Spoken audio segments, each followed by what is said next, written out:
The house was still warm when I closed the door behind me, like it hadn't yet realized I was leaving. My son stood in the hallway without meeting my eyes, his voice steady but thin, as if he were reading from something already decided. By morning, the silence he left behind would speak louder than any argument ever could. I had lived in that house long enough to know how it breathed at night, the way the floors cooled, the way the porch light hummed before dawn. My son said it was only for one night, that his in-laws needed space, that peace required small sacrifices. I packed a single bag and told myself families bend without breaking, even when something in the air feels wrong. The hallway light was still on when he spoke. Not bright, just enough to keep the corners from disappearing.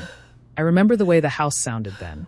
The refrigerator humming, the clock over the sink clicking forward, one small decision at a time. He didn't raise his voice. He didn't lower it either. "Mom," he said gently, as if the word itself might soften what came next. Thank you. I stood with my hands wrapped around the back of a chair. The wood felt smooth where years of palms had worn it down. I'd sanded it once myself, long before the house learned our footsteps by heart. He explained it carefully, slowly. His in-laws were arriving late. They were tired. They needed space. Just for the night. Only one night. He said it like that mattered. I nodded before he finished. Not because I agreed, but because the quiet in his voice felt fragile. Like if I pushed, it might crack into something we wouldn't be able to put back together. The guest room door was already open. That's what stayed with me. The bed was made. Not freshly made, intentionally made. My quilt lay folded at the foot, the blue squares aligned just right, the way I always did it. The quilt I stitched in pieces, during winter evenings, while listening to the radio low so the house could sleep. It looked like a goodbye, even if no one said the word. I stood there a moment longer than necessary. Long enough to notice the faint smell of detergent. Long enough to feel out of place in a room I'd prepared with my own hands. "I'll just take a few things," I said. He nodded again. Relief flickered across his face. Not joy, just relief. I moved through the house slowly. Not searching, remembering. My fingers brushed the wall near the doorway, where the paint thinned from years of passing. I touched the edge of the counter where my ring once caught and chipped the laminate. The house carried these small records of me. Proof I'd been here longer than this moment. I packed lightly. A change of clothes. My toothbrush. The cardigan I kept on the back of the chair for when the evenings turned colder than expected. Each item felt heavier than it should have. He followed me once. Just once. Stopped in the doorway. "You sure you're okay?" he asked. I smiled. The kind of smile that answers without saying anything. "It's just a night," I said. The words tasted practiced, even though I'd never said them before. Outside, the air surprised me. Cooler than it had any right to be for that time of year. The kind of cool that slips under your sleeves and settles there, quiet and unwelcome. The porch light cast a soft circle on the steps. I paused at the bottom, keys already in my hand, and looked back. He was still standing in the doorway. Didn't wave. Didn't step forward. The door closed gently behind him. Too gently. The car door, when I opened it, sounded too loud. The metal echoed in the driveway like an announcement I hadn't meant to make. I froze for a second, hands still on the handle, waiting to see if anyone would come back out. No one did. I sat there with the engine off. The house loomed in front of me, familiar and suddenly distant. Like something you know well enough to describe, but not enough to enter without permission. I thought about all the times I'd been the one to make space. When he was younger. When money was tight. When love required bending. This felt different. Not cruel. Just deliberate. The road out of the neighborhood was empty. Streetlights passed in slow intervals, their glow washing over the windshield, and then slipping away. I drove carefully, as if the night might break if I moved too fast. At the hotel, the clerk didn't look up much when I checked in. Just slid the key across the counter and told me the elevator was to the left. The room smelled clean in a way that had nothing to do with comfort. I sat on the edge of the bed. Didn't turn on the TV. Didn't unpack. The quilt wasn't there, and the absence of it made the room feel unfinished. I placed my bag by the chair and folded my hands in my lap. That's when the quiet arrived. Not the peaceful kind. The kind that presses. I thought about the guest room again. About my quilt at the foot of a bed I wouldn't be sleeping in. About how easily my place had been reassigned. He hadn't meant to hurt me. I knew that. But intentions don't always protect you from consequences. I lay down fully dressed. The sheets were cool against my skin. Somewhere down the hall, a door closed. Somewhere else, laughter leaked through a wall, brief and distant. I stared at the ceiling and counted my breaths. In. Out. I didn't cry. I didn't pray. I just listened. And in that listening, one thought kept returning, quiet, persistent, impossible to ignore. I hadn't left for their comfort. I'd left for his peace. The question was whether that peace would hold once the house realized I was gone. I closed my eyes, unsure whether morning would bring answers, or just more silence. The light in the hotel room never fully turned off. Even when I flipped the switch, a thin glow remained, spilling in from the hallway, slipping under the door like it didn't know when to leave. I lay on top of the covers for a long time. The bedspread was stiff, too clean. It smelled like bleach and something faintly sweet, a scent meant to convince you nothing bad had ever happened there. I kept my shoes on longer than I should have. Habit, maybe. Or the quiet feeling that I wasn't staying. The air conditioner rattled once, then settled into a low hum. It reminded me of the old fan back home, the one that clicked twice before catching. I almost smiled at that, then stopped myself. The room wasn't mine. I sat up and pulled the curtain back, just enough to see the parking lot. A few cars. Yellow lines worn thin. One street lamp flickering, uncertain of itself. I thought of my driveway. The way the porch light pooled gently over the steps. The way the house usually seemed to wait for me. I let the curtain fall closed. My phone lay on the nightstand, face down. I hadn't checked it since I arrived. Not because I was afraid of what it might say, but because I was afraid it wouldn't say anything at all. Silence can be louder than words when you expect them. I folded my hands in my lap and sat there listening to the building breathe. Pipes ticking. Someone walking overhead, their steps uneven, like they were pacing. I wondered if my son was awake. If he was sitting on the edge of his bed the way I was now, replaying the evening. If he'd noticed the space I left behind. The chair pushed in too neatly, the light I always turned off last. Or if the house had already rearranged itself around my absence. I stood and opened my bag. Took out the cardigan and draped it over the chair, smoothing the sleeve the way I always did. Small order in a place that didn't need it. Then I sat back down. Time moved strangely there. Not forward. Just outward. Minutes stretched thin. Then thickened.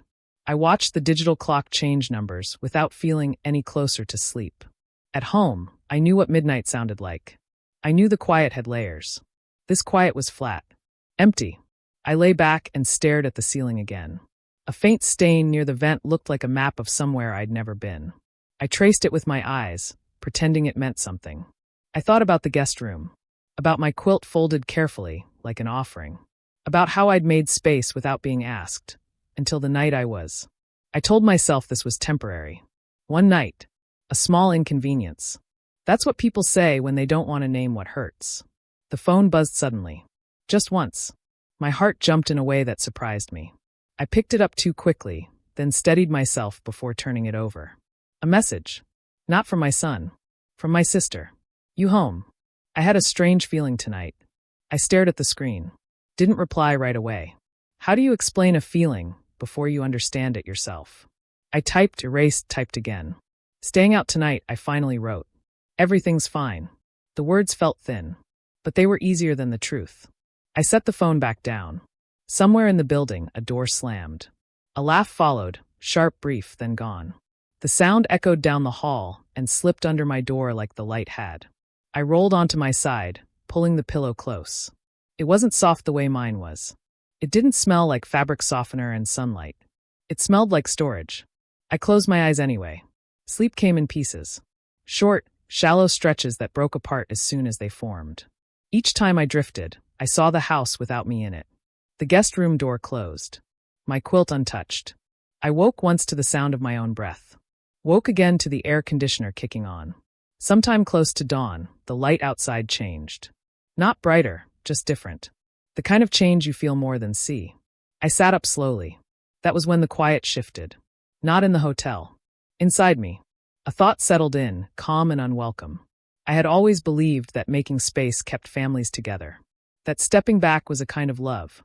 But lying there, in a room meant for passing through, I wondered what happens when silence is mistaken for consent. What happens when absence reveals what presence was holding together. I reached for my phone again. Still nothing from him. I set it back down, folded my hands, and waited for morning to decide what the night had already begun. Because something told me this wasn't just a borrowed night. It was the start of a reckoning no one had planned for, and one I hadn't meant to cause. Morning didn't arrive all at once. It crept in slowly, thin and pale, like it wasn't sure it was welcome. The hotel room looked different in daylight. Less forgiving. Every surface sharper, every sound clearer.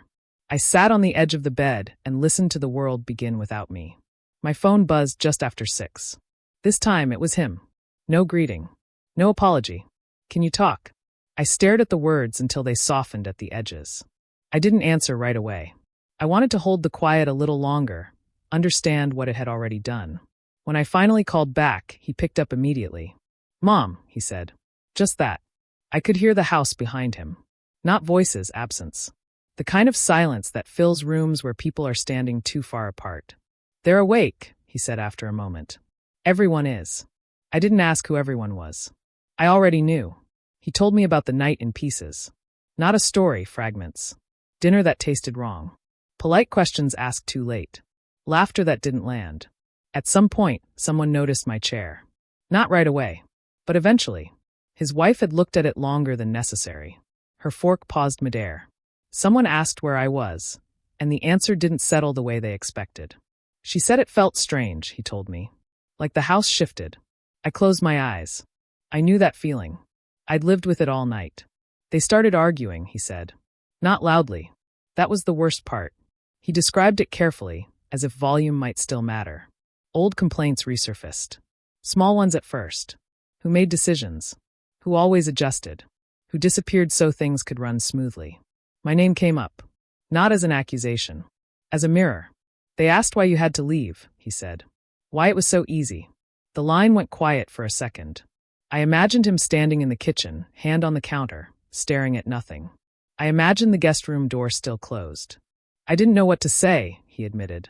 That was the first honest thing he'd said. They started talking about other things then, he continued. Things I thought we'd settled. Silence stretched between us.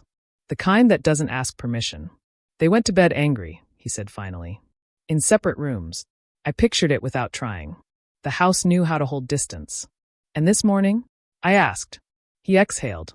They're packing. Not rushing. Just finished. He said his in-laws had been quiet at breakfast. No eye contact. No small talk. Just the sound of drawers opening and closing. Zippers. Shoes placed by the door. His wife hadn't cried. That frightened him more than if she had. They said they need space, he told me. From each other. I almost laughed at that.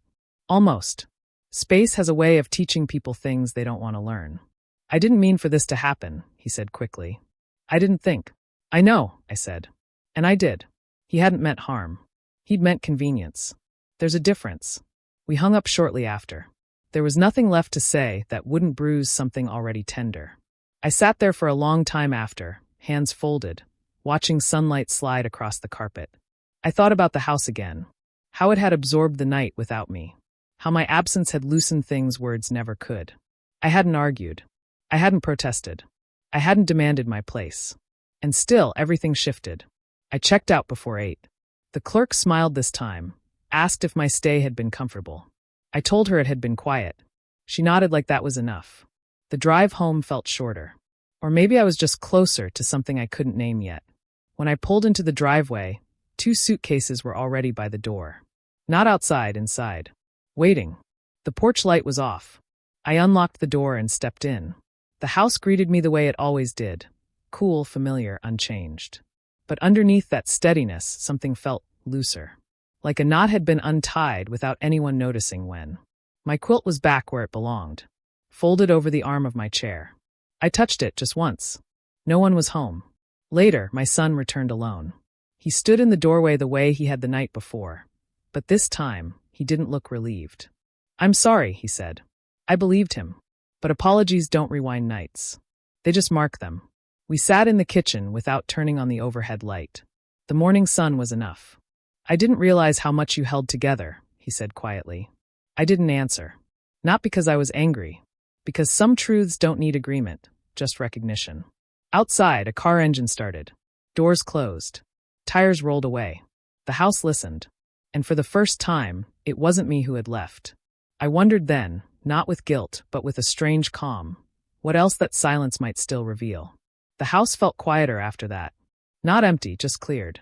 Like a room after furniture has been moved, when the walls are still holding the shape of what used to lean against them. I spent the morning doing small things. Not to stay busy, just to stay present. I washed the cup I hadn't used the night before. Straightened the mail by the door. Opened a window in the living room and let the air move through, slow and cautious, like it was checking whether it was allowed back in. The sun came in sideways, catching dust I didn't remember being there. By late morning, my son's wife arrived. Alone. Her car pulled into the driveway without urgency. She sat inside it for a long moment before getting out. I watched from the kitchen window, my hand resting on the counter where the laminate chipped years ago. She looked smaller somehow. Not broken, just thinned. When she stepped inside, she paused, like she wasn't sure which room belonged to her anymore. "I hope it's okay that I came," she said. Her voice was steady. Too steady. I nodded and poured tea without asking if she wanted any. I already knew she did. People reach for warmth when the ground shifts under them. We sat at the table without facing each other directly. Side by side, angled just enough to avoid eye contact. Steam curled up between us and disappeared. "I didn't sleep," she said finally. "Neither had I, but I didn't say it." She stared at her hands. Her ring was still there, but she kept twisting it like it didn't fit the way it used to. "They said some things last night," she went on. "Things I didn't know they were holding on to." I waited. Silence isn't empty when someone is gathering courage. "They asked why you had to go," she said. "Why it was assumed you would." There it was. Not accusation. Recognition. "I didn't have an answer that felt right," she admitted. And that's when everything else started unraveling. She told me pieces of it. Not details, realizations. How often decisions were made quietly. How peace was confused with compliance. How love, when unexamined, can become habit instead of choice. "They said our marriage looked organized," she said. "But not honest." I thought of the guest room. The neatly folded quilt. The door already open. "I didn't ask you to leave," she said softly. "I just didn't stop it." That mattered more than an apology. "I know," I replied. Her shoulders dropped slightly. Relief, maybe. Or the release of being understood without explanation. She sipped her tea and winced. It was too hot. She didn't set it down right away. Just held it, like she needed the reminder that something could still be felt. "They left this morning," she said. "Together. But not together." I nodded. Some departures don't need separate cars to be final. She stayed a little longer. Long enough for the tea to cool. Long enough for the room to settle around us. Then she stood and straightened her jacket. "I don't know what happens next," she said. I looked at her then. Really looked. "That's okay," I said. "Neither do I." She hesitated at the door. Turned back once. "I'm glad you came home," she said. So was I. After she left, the house grew still again. But this stillness felt different. Not heavy, just open. In the afternoon, my phone rang. A number I didn't recognize. I answered anyway. It was her mother. Her voice was tired. Not angry. Just worn down by something she'd been carrying longer than she realized. "We didn't mean to cause trouble," she said. "I know," I replied. That seemed to surprise her. We thought it would be easier if you weren't there," she continued. "Fewer opinions." I let that sit between us. "Sometimes," I said gently, "absence speaks louder than opinions ever could." She was quiet for a moment. Then, "I suppose it does." We ended the call without resolution. That was fine. Not every conversation needs one. By evening, the house felt settled again. Not repaired, but honest. My son came home later than usual. He stood in the doorway and watched me fold laundry, the familiar rhythm easing something in his face. "I didn't realize how much changed when you left," he said. I folded a towel carefully before answering. "Neither did I said. We ate dinner quietly. Not awkwardly. Just thoughtfully. No one mentioned the night before. No one needed to." Outside, dusk settled in. The porch light clicked on by itself, the way it always had. I sat in my chair and pulled my quilt over my knees. The fabric felt right. Weighted. Mine. I thought about how easily space is reassigned. How quickly silence fills it. And how sometimes, without meaning to, that silence tells the truth people avoid when words are available. I hadn't planned to change anything. I'd only stepped aside. But in doing so, I'd uncovered something already fragile. The house creaked softly as night arrived. Not in protest, in acknowledgement. I leaned back and closed my eyes, wondering what morning would bring next. Not answers. Just clarity. The house slept deeply that night. Not the light, restless kind of sleep it sometimes took on when things were unsettled, but a steady, even quiet, like it had finally exhaled. I noticed it when I woke before dawn. No hum of tension. No pacing footsteps in the hall. Just the low, familiar sounds of a place resting inside itself. I lay still for a moment, listening. The first birds hadn't started yet. The sky outside the window was that pale in-between color, neither dark nor light, like it hadn't decided what kind of day it wanted to be. I pulled my quilt closer and felt the weight of it settle over me. Every stitch carried a memory, even the uneven ones, especially those. When I finally rose, the floor creaked under my feet, the sound soft and knowing. It remembered me. I moved through the house slowly, not because I was tired, but because I wanted to feel each step belong again. The kettle filled with water. The stove clicked on. Steam gathered on the window above the sink. Morning returned the way it always had, without comment. My son came into the kitchen while the kettle was still heating. He hadn't heard me moving. He looked surprised, then relieved, like he'd expected something to still be broken. "You're up early," he said. "So are you," I replied. He stood there for a moment, hands in his pockets, unsure where to put himself. Then he sat across from me at the table. Not in the chair I usually took, but close enough. "I didn't sleep much," he admitted. "I poured the water when it was ready." The sound filled the room and then settled. "Me neither," I said. He watched the steam rise from his cup, his face reflected faintly in it. Older than it had been before. Not in years, just in understanding. "They're going to separate," he said quietly. "At least for now." I nodded. "I don't think it started with you leaving," he continued. "I think that just showed it." "That's often how it happens," I said. He looked up at me then. Not defensive. Not certain. Just open. "I'm sorry," he said again. "For asking you to go. For not thinking." This time, the words landed differently. "I know," I said. "And I forgive you." Relief moved through him. Not all at once, but in stages. Like something loosening its grip. We sat there in companionable quiet, the kind that doesn't demand conversation. Outside, the sky had chosen. Light crept fully into the room, settling on the table, the walls, the small marks of living that made the house what it was. Later, I folded laundry in the living room. My quilt lay draped over the back of the chair again, where it belonged. I thought about how easily roles are assigned, how often women learn to make themselves smaller so everything else can stay in place. How silence, when practiced long enough, begins to feel like virtue. But silence has weight, and sometimes when you finally step out of it, others are forced to hear what they've been avoiding. I hadn't raised my voice. I hadn't demanded space. I had simply taken it. In the afternoon, my sister called again. She didn't ask questions this time. Just told me she was glad I was home. "So am I," said. The house grew warmer as the day went on. Light shifted across the floor. The ticking clock returned to the background where it belonged. Nothing dramatic happened after that. No confrontations. No grand declarations. No tidy endings. Just a family adjusting to what had been revealed. In the evening, I sat on the porch with my quilt wrapped around my shoulders. The air was cool but gentle. The porch light hummed softly, steady and patient. I watched the street. Cars passed. Someone walked a dog. Life continued in all its ordinary ways. I thought about the night I left. How the car door sounded too loud. How I'd wondered if I was abandoning something or protecting it. Now I understood. I hadn't left my home. I'd left a silence that needed to be heard. And when I came back, the house didn't ask me to explain. It just opened its door. As night settled in again, I stood and turned off the porch light. The dark held, calm and familiar. Inside, the house listened. This time, it wasn't waiting for me to leave.